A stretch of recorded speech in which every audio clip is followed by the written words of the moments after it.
Bismillahirrahmanirrahim. Assalamualaikum warahmatullahi wabarakatuh. Bertemu lagi bersama saya Jenong Legok. Oke teman-teman, kali ini saya udah lumayan sehat ya, udah fit kembali. Tapi saya belum bisa keluar rumah ya, belum bisa keluar terlalu jauh dikarenakan kondisi saya belum sepenuhnya fit ya. Itu juga si Dacuy anak saya lagi oho-oho perut. Iya, dikarenakan pergantian musim ya, jadi saat musim pancaroba seperti ini, penyakit yang banyak menjangkit atau mewabah di sekitaran kita itu penyakit influenza ya, batuk, pilek, demam, dan mencret ya, utah ngising kalau di sini disebutnya ya, seperti itu. Dan saya di sini mau share lagi ya, dan saya juga udah tanya-tanya ya, dari hasil saya survei lapangan ya, dengan warga lokal ataupun luar negeri ya.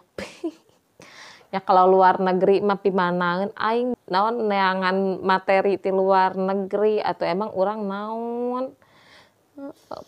kumaha ngomong bahasa Indonesia gitu bisa, apalagi ngomong bahasa luar negeri, bahasa Inggris pun aing kalang kabut.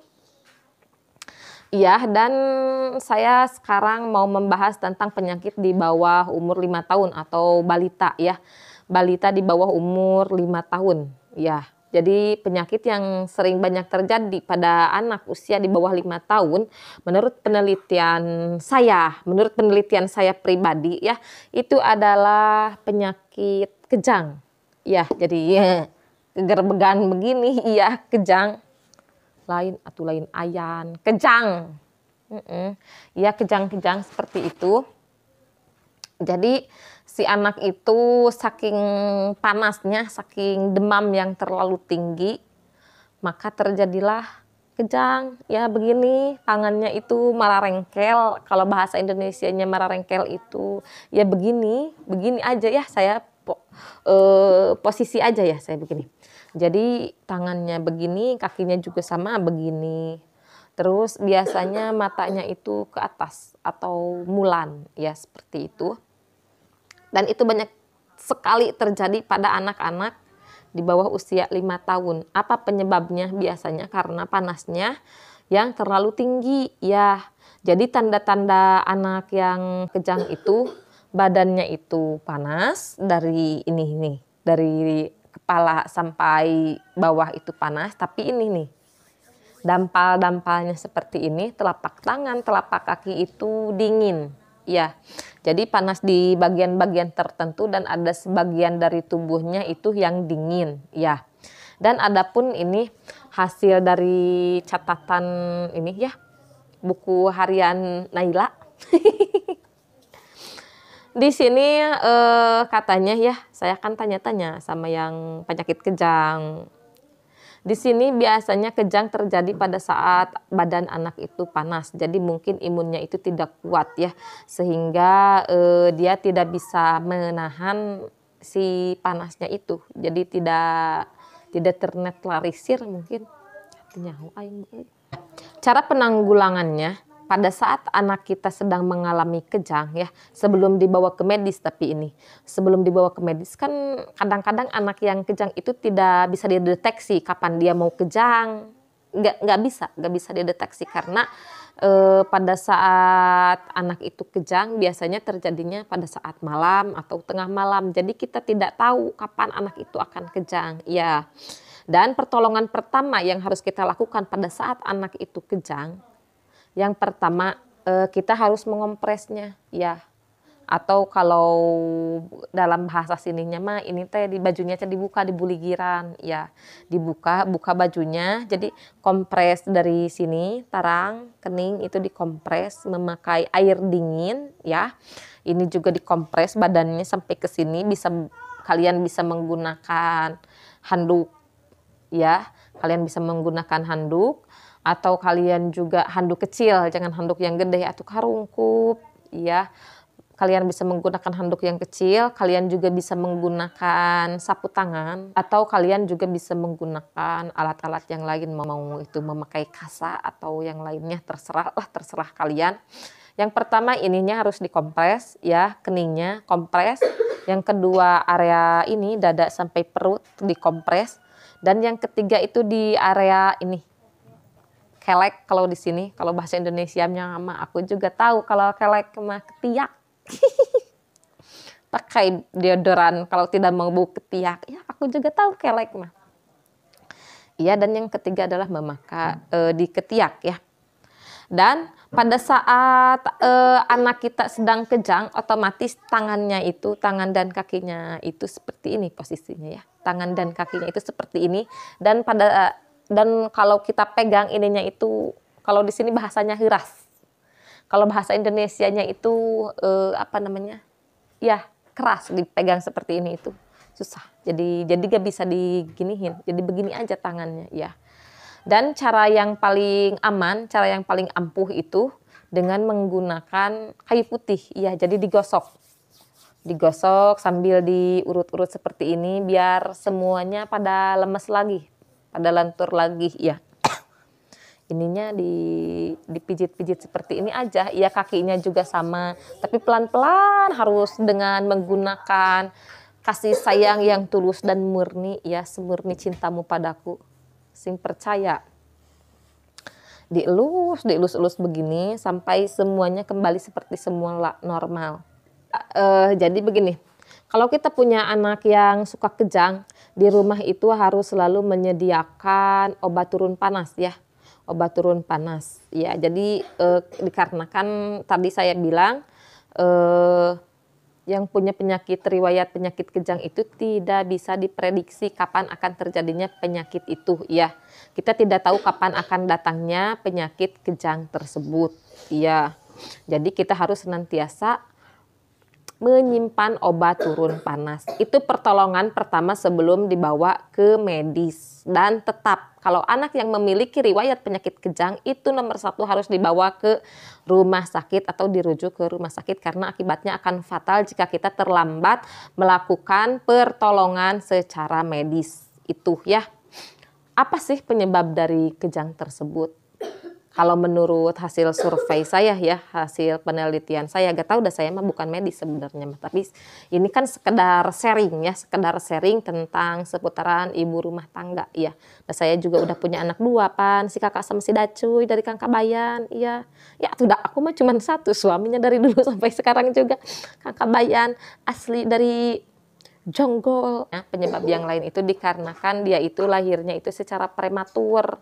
Jadi kalau lahir secara prematur itu perlu pengawasan yang intensif ya, atau perlu pengobatan secara intensif ya, dikarenakan kalau anak yang lahir secara prematur itu kan butuh penanganan khusus ya, seperti itu. Dan sistem imunnya juga, sistem kekebalan tubuhnya juga biasanya kurang ya, dikarenakan mungkin pada saat di dalam rahim itu belum sempurna begitu ya, dikarenakan kurang bulan kalau di sini mah ya. Dan adapun alasan yang lain adalah yang pertama tadi genetik ya. Yang kedua barusan itu lahirnya prematur atau kurang bulan. Dan yang ketiga itu biasanya berkaitan dengan adat istiadat atau kalau di sini disebutnya itu cocok ngaran. Jadi tidak cocok nama ya. Jadi kalau biasanya nama anak itu jangan terlalu panjang ya. Biasanya kalau lahirnya hari Senin, biasanya kalau di kampung ya, tapi itu juga yang masih make. Tapi kan sekarang mah zaman modernisasi ya, zaman milenial. Biasanya ya kalau lahirnya hari Senin, kalau awewe nih, kalau awewe namanya itu Lilis mungkin, ya seperti itu. Gerdi ngaranan, Susi, Susan, Maimunah, Munawaroh. Ya jadi kapanjangan, kalau teh Susi, Susan, Maimunah, Munawaroh. Ya, untung temoy maneh oge. Kudu nama poe Senin mah Lilis, Iis, Eis, sebenarnya pilihan anak teh dan di Sunda aing mah. Ke poe Kemis misalkan ke lalaki Odang, oding, udung, Aduh. ulah odeng, pemat, bisa nyireud. Kalah di ngaranan Ridwan, Encep, Saipul. Eta nu kalar itu di ngaranan teh. Kan cek itu teh. Saha cenah ngaranan budak teh? Oh. Encep Abdullah Julkarnain. Oh, atuh cenah kuduna cenah ngaranna ieu pilih cenah antara ieu. Odang, odeng, udung, odong. Ulah odeng masih kade bisa ngireud heueuh. Itu berkaitan dengan adat istiadat atau kepercayaan di kampung masing-masing ya. Dan itu terserah, kembali kepada kalian, kembali kepada diri pribadi kita ya, memilihnya seperti apa, memilahnya seperti apa. Adapun alasan yang lain biasanya punya riwayat genetik ya, atau keturunan ya.